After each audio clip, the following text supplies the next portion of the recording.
Yung main entrance guys, Padre Pio, National Shrine of Saint Padre Pio. Ayan. Hubong agad yung malaking simbahan, and meron din dun sa kaliwa, bali dalawang simbahan. At dito sa taas yan naman yung mga picture ni Padre Pio, mga about sa kanyang life. Nung Sanctuary of Relics ni Saint Padre Pio.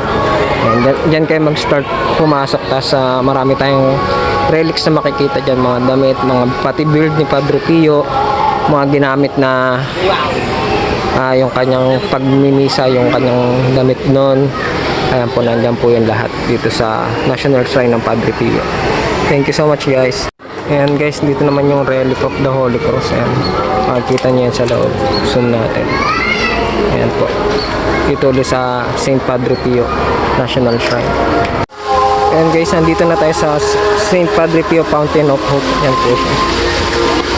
Zoom natin. Ayan po, pwede kayo mag-picture dyan. Dami pong tao, lalo ngayon Sunday. Ayan, shoutout po sa ating mga ano dyan. Ayan po, may mga ano po tayong mga saints dito. Sa taas po yung simbahan. Ayan po, umiikot po ni Mama Mary.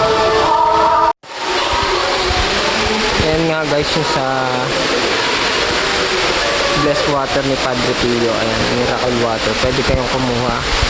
Ayan, pag may dala kayong mga lagayan. Ayan po.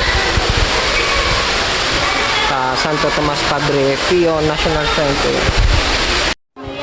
Ayan, dito naman kayo pwedeng bumili ng mga Padre Pio.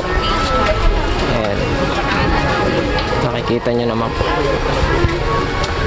Alam ko yung kandila dito rin yata pwede, at saka mga rosary.